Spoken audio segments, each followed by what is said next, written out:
ये बैठक की जाती है अपर मुख्य सचिव, अपर महानिदेशक और इसके साथ ही निदेशक के नेतृत्व में। यहाँ पर तमाम मुद्दों को लेकर बातचीत की जाती है। आपको बता दें कि उत्तर प्रदेश की आंगनबाड़ी कार्यकर्तियां जो लंबे समय से कार्यरत है और इस योजना को लगभग 50 वर्ष पूरे हो गए हैं, लेकिन अभी तक इनके लिए कुछ बेहतर, कुछ खास नहीं किया गया है। कल जब एक बेहद अहम बैठक हुई तो इस बैठक में अपने तमाम मुद्दों को लेकर अलग अलग आंगनबाड़ी संगठन पहुंचे हुए थे और वहां पर बातचीत की गई है, अपनी मांगों को रखा गया है। क्योंकि उत्तर प्रदेश की आंगनबाड़ी कार्यकर्तियां जिनके द्वारा अथक कार्य किए जाते हैं, लेकिन जब बात इनके मानदेय की आती है तो न जाने क्यों सरकार की तरफ से किनारा कर लिया जाता है। और इन सारी चीजों के बीच में देखने को मिला है कि जब कल आंगनबाड़ी कार्यकर्तियां और उनके संगठन के पदाधिकारी राजधानी लखनऊ इंदिरा भवन पहुंचे तो उनके द्वारा साफ तौर पर ये बात कही गई है कि जो आंगनबाड़ी कार्यकर्तियां हैं उनके मानदेय को लगभग 21,000 किया जाए। इसके साथ ही आपको बता दें कि जो सहायिका है उनके मानदेय को 10,500 रुपए किया जाए। इसके साथ ही और तमाम मांगे रखी गई, जैसे कि सेवानिवृत्त पर एक मुश्त सम्मानजनक आर्थिक सहायता प्रदान की जाए, सेवानिवृत्त की आयु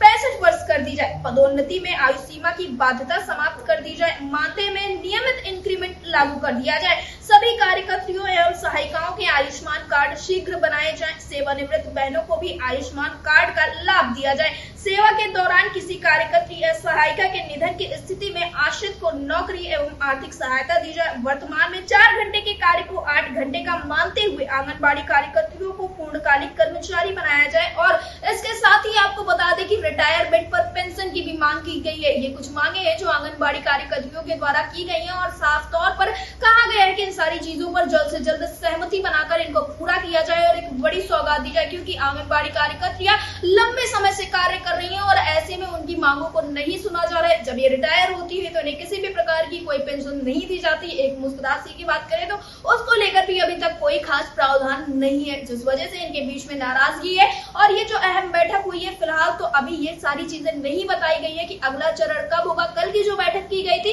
इस बैठक में साफ तौर पर आंगनबाड़ी कार्यकर्तियों की क्या मांगे हैं, आगे चलकर उनके लिए क्या खास किया जा सकता है, इन सारी चीजों को लेकर इन सारे मुद्दों पर बातचीत की गई और प्रयास किया गया है कि जल्द से जल्द आंगनबाड़ी कार्यकर्तियों की मांगों को सुनकर इनकी समस्याओं का हल किया जाए, जिससे कि इनका जीवन आसान हो सके। क्योंकि इस वक्त पर उत्तर प्रदेश सरकार के द्वारा जहां तमाम बड़े मुद्दों को लेकर बड़े कदम उठाए जा रहे हैं, तो वहीं पर आंगनबाड़ी कार्यकर्तियां भी ये उम्मीद लगाए बैठी हुई है कि ये जो कल की बैठक हुई है इसमें कुछ खास हो सके। इसी के साथ आपको बता दें कि जब संगठन के पदाधिकारियों से अटल टीवी की टीम की बातचीत हुई थी तो उनके द्वारा साफ तौर पर ये बात कही गई थी कि ये जो बैठक हुई है बेहद ही सकारात्मक बैठक हुई है और इस बैठक के बाद आगे चलकर क्या कुछ होगा ये सारी चीजें देखना काफी ज्यादा दिलचस्प भी होने वाला है। क्योंकि आंगनबाड़ी कार्यकर्तियां जो लंबे समय से कार्यक्रम करती हुई नजर आ रही थी, प्रदर्शन करती हुई नजर आ रही थी, ज्ञापन पत्र सौंपती हुई नजर आ रही थी, आखिरकार उनको लेकर एक बेहद अहम बैठक हुई है। इस बैठक में सभी संगठन के पदाधिकारी शामिल हुए थे, तो देखना ये होगा कि आखिरकार अब सरकार क्या कुछ कदम उठाती है। लेकिन ये जो आंगनबाड़ी कार्यकर्तियों के द्वारा अपनी मांगों को रखा गया है, इस पर आपका क्या कुछ कहना है, आपकी क्या सहमति है, हमें कमेंट बॉक्स में जरूर बताएं।